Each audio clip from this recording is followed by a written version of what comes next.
আজকে একদম সকাল সকাল রান্না বসিয়ে দিলাম আর করছি হচ্ছে ডিমের কারি।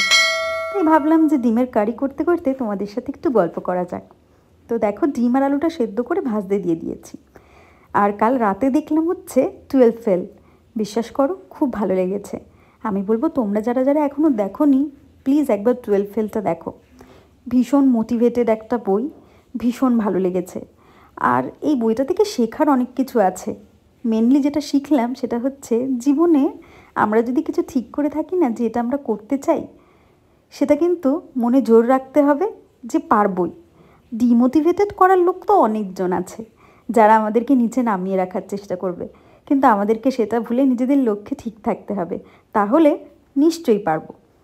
আর এই সময় যারা তোমার সাথে থাকবে তারাই তো আসল বন্ধু। আর বাবা মা তো রয়েছেই, তারা সব সময় নিজেদের কষ্টটাকে লুকিয়ে রেখে আমাদেরকে এগিয়ে যেতে সব সময় সাহায্য করে। তো যাই হোক, তোমরা দেখো।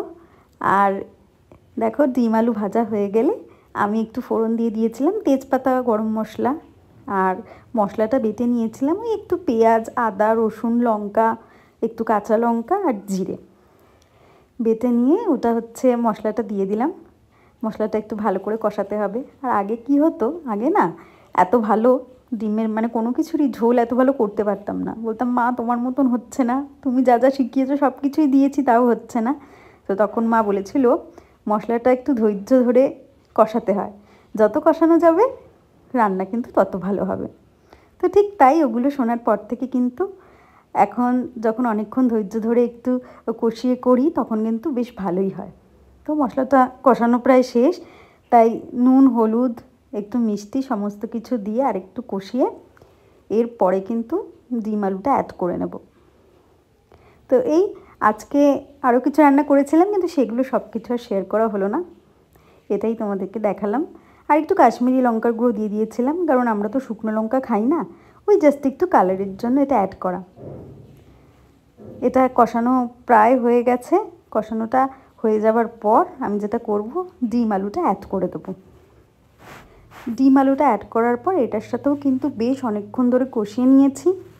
কষিয়ে নেওয়ার পর ওই সামান্য একটু গরম জল দিয়ে একটু ফুটিয়ে নিয়েছি। খুব বেশি ঝোল ঝোল করবো না, তার কারণ ওই যে বললাম একটু ডিমের কারি টাইপের করব। তো দেখো, অলমোস্ট কিন্তু হয়ে গেছে। এই যে জল দিয়ে ফোটানোও হয়ে গেছে। এরপরে একটু গরম মশলা দিয়ে নামিয়ে নিচ্ছি। শুভর খাবারটা গুছিয়ে দিলাম। ও কিছু খাবে না এখন, আসলে সকালে খুব একটা খেতে চায় না, তাই ভাত, ডিম আর একটুখানি শসা কেটে দিয়েছি। Hello everyone, welcome back to my channel. I hope তোমরা ভালো আছো, সুস্থ আছো। আর দেখতেই পেলে ব্লগটা কিন্তু আজকে রান্না দিয়ে শুরু করলাম। রান্না ঠান্না সব কমপ্লিট করে শুভও বেরিয়ে গেল, তারপরে একদম স্নান টান করে পুজো টুজো দিয়ে এসে তোমাদের সাথে একটু গল্প করছি। আর আমি তো কফি হাউসের ব্লগটা অলরেডি দিয়ে দিয়েছি, আশা করছি তোমরা দেখে নিয়েছো। যদি না দেখে থাকো তাহলে কিন্তু রিকোয়েস্ট করবো প্লিজ একবার চেক আউট করে নাও। ওখানে কিন্তু সমস্ত খাবারের ডিটেলস থেকে সমস্ত কিছু দেওয়া আছে, তো তোমরা কিন্তু একবার দেখে নিতে পারো।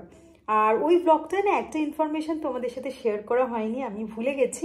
সেটা হচ্ছে কফি হাউসটা কিন্তু সোমবার করে বন্ধ থাকে, তাই তোমরা কিন্তু সোমবার দিনটা অ্যাভয়েড করো। কারণ জেনারেলি আমিও জানতাম না, চলে গেলে কিন্তু ফিরে আসতে হতো, তো সেই জন্য তোমাদেরকে বলে দিলাম। আর এই সমস্ত কাজ কমপ্লিট করে এখন লাঞ্চ করব, একটু টিভি দেখব। আর বিকালে আজকে আসবে হচ্ছে মা আসতে পারে না, কারণ মায়ের প্রচুর রান্নাবান্না থাকে। জানো তোমরা সবাই, মায়ের হোম ডেলিভারি বিজনেস রয়েছে, তো মায়ের পরপর রান্নাবান্না থাকে। আর মা যেটুকখানি সময় যদিও পায় তখন আর মায়ের আসতে ইচ্ছা করে না, স্বাভাবিক, তখন একটু রেস্ট নিতে ইচ্ছা করে, তো মা আসতে পারে না। আজকে আসছে, দিদিরাও আসবে, তো বিকেলবেলা ওরা আসবে, তখন তোমাদের সাথে দেখা করবো। তখন কি হচ্ছে না হচ্ছে সেগুলোও তোমাদের সাথে শেয়ার করব। আর এই এখন তো লাঞ্চ করতে করতে দেখবো একটু টিভি, আর টিভিতে কি দেখছি সেটা তোমাদের সাথে শেয়ার করছি, দাঁড়াও। এই যে দেখছি হচ্ছে আমি বিগ বস। আর যারা আমার আগের ব্লগ দেখেছো তারা কিন্তু জানো যে আমি কিন্তু বিগ বসের খুব বড় একজন ফ্যান। কিন্তু এইবারের বিগ বসটা আমার একটুও পছন্দ হচ্ছে না, কেন জানি না, ভালো লাগছে না। অন্য এতগুলো সিজন দেখেছি, আর সত্যি কথা বলতে আগের সিজনগুলো মানে 8, 9 গৌতম গুলাটিদের সিজন, হিনা খানদের সিজন, ওই সব সিজনগুলো সত্যি বিগ বস দেখার মতন ছিল। যত দিন যাচ্ছে এত নতুন নতুন কনসেপ্ট আনছে যে একটুও ভাল লাগছে না। যদিও লাস্ট 2-3 দিনের উইকেন্ডের বারটারগুলো বেশ ভালো হয়েছে, একটু ইন্টারেস্টিং লেগেছে, কিন্তু সেইভাবে আমার ভালো লাগেনি, যার জন্য কিন্তু আমি রেগুলার বেসে মাঝে মধ্যে একটু মিস হয়ে যাচ্ছে, যদিও আমি মিস করার লোক নই। তো তোমরা যারা যারা দেখো তারা কিন্তু অবশ্যই আমাকে জানাবে। এই এবার লাঞ্চ করতে করতে একটু এটা দেখবো। কে এসছে? ফুটো, দেখো কে এসছে। হাই সবাইকে। ওই দেখো এটা খেলি, তুমি হাই করে দাও। হাই। পিছন থেকে দেখা যাচ্ছে তো, অত পিছনে যেতে হবে। দেখো ছেলেটা কি করছে, পচা ছেলে। এই যে নুডলস, এটা কুকুরটা দিচ্ছে। অল্প দিবি আমায়। দেখো বাস বাস ছেড়ে। দাঁড়া দাঁড়া, আমি ফুটুটা নিয়ে আসি। এই যে তুমি কি এখন যাবে নাকি ওভেন নিয়ে? মা ঘুরতে এসেও নিয়ে এসছে হচ্ছে এটা কচুরি করে, আর এটা হচ্ছে আলুর দম। এই যে শীতকালের ছোট ছোট আলুর দম।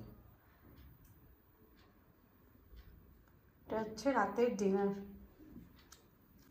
তো ডিনারটা তো তোমাদের সাথে শেয়ার করলামই, আর মারা যে এসেছিল তখন গল্পে এতটা ব্যস্ত হয়ে পড়েছিলাম যে তখন আর ভিডিও করা হয়নি। তো মা ওই কচুরি আর আলুর দম নিয়ে এসেছে, তোমাদেরকে দেখালাম। তার মধ্যে একটা হচ্ছে একরকম হচ্ছে আর কি ফুলকপির কচুরি, আর একরকম হচ্ছে মূলোর কচুরি। তো শীতকালে কিন্তু বেশ নানান রকমের আমাদের বাড়িতে এগুলো চলে, মানে নানান রকমের কচুরি এগুলো। তো তোমরা যদি কেউ এগুলো দেখতে চাও তাহলে কিন্তু কমেন্টে জানিও, মায়ের কাছ থেকে রেসিপিটা শেয়ার করে দেবো তোমাদের সাথে। তো ভিডিওটা আর বেশি বড় করব না, আশা করছি তোমাদের ভিডিওটা ভালো লেগেছে। আর বাইরে কিন্তু বেশ ঠান্ডা পড়েছে, তো সবাই কিন্তু ভালো থেকো, সুস্থ থেকো। দেখা হচ্ছে পরের ভিডিওতে, ততক্ষণ টাটা।